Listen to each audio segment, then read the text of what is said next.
says business magnate. What would you call yourself? Business magnet. Can someone please change my Wikipedia page to magnet? We are woken at 7:00 a.m. by Optimus bringing us our coffee in the year 2035. He has already disconnected our old Tesla Model 3 SR. Yes, I know, very retro, from the solar array and plugged in the pool pump. He has also fed the dog and given her the requisite number of pats. Since I hit 80, it is 2035. It is getting harder and harder to get out of bed in the morning. Not to worry, Optimus will be back after doing the washing, and he will help me into my exoskeleton. So I'm glad I kept my Tesla shares, or we would be doing all of this the old-fashioned way. Most of our neighbors have solar panels and batteries. Those who don't are constantly complaining about the price of power. It seems like no matter how cheap generation becomes from solar and wind, the power companies keep putting the prices up. Of course, the government supports them. It's an essential service. The divide between the energy-rich and energy-poor grows wider. Down in the poorer end of town, they are collecting discarded panels and building their own energy systems. Unlike many of our neighbors, we have opted to keep our own car, as it is much more expensive to use the Tesla TAS option. We make a little money on weekends renting her out, and Optimus has become adept at cleaning the vomit out when we get the occasional drunk with a technicolor yawn on a Saturday night. Tess may be due for a battery replacement soon. The battery degradation is now at 20%. The synthetic milk from our precision fermenter goes well in the coffee and with the Weetabix for breakfast. The sachets of designer yeast have arrived, and we are looking forward to trying out the probiotic kefir and the new beef range. Competition in the sector has led to a lowering of prices for PF protein, but it will improve as patents run out. Big Pharma is almost as bad as the old Big Pharma. That reminds me, I must order more sugar. Those yeast bacteria are hungry little fellas. In 2035, the smog is clearing, and the temperatures seem to have stabilized. The government, after many political brawls with lobbyists and interest groups, has finally managed to get its Trees for Farmers program up and running.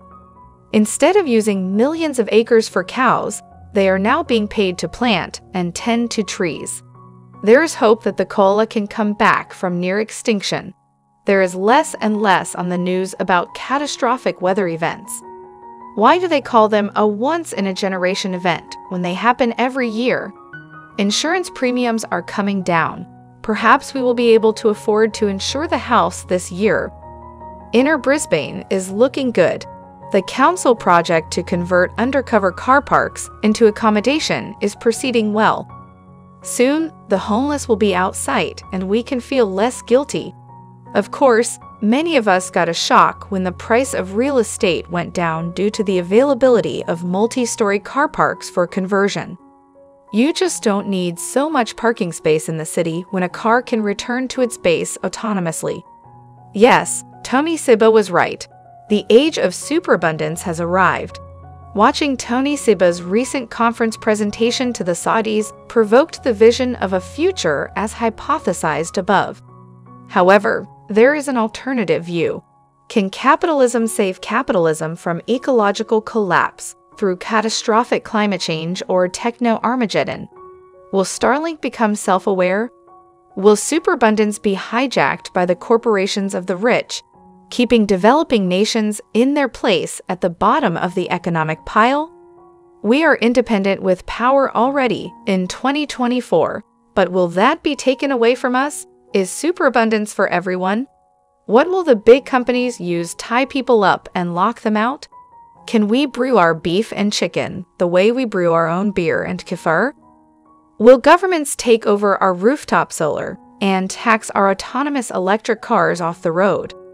Will we still spend ludicrous amounts of money on bottled water? I asked my good friend and futurist Paul Wildman for his thoughts on what life may be like by 2035. I am paraphrasing his answer below. So, I asked Paul, can capitalism save capitalism? It appears that Elon Musk and Tony Seba think that it is possible. He responded, Capitalism can save us from capitalism, in my opinion, but not from all types of capitalism.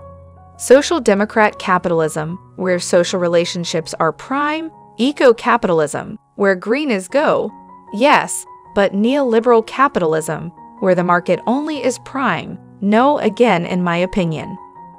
Neoliberal capitalism has a tendency to commodify and monetize everything, including superabundance. Is the only other option to let the system burn itself down and start again? Paul says his money is on the system burning itself down and having to be rebuilt. Please don't forget to like, comment, share, and subscribe to my YouTube channel Jaxcey N24. Thank you for watching.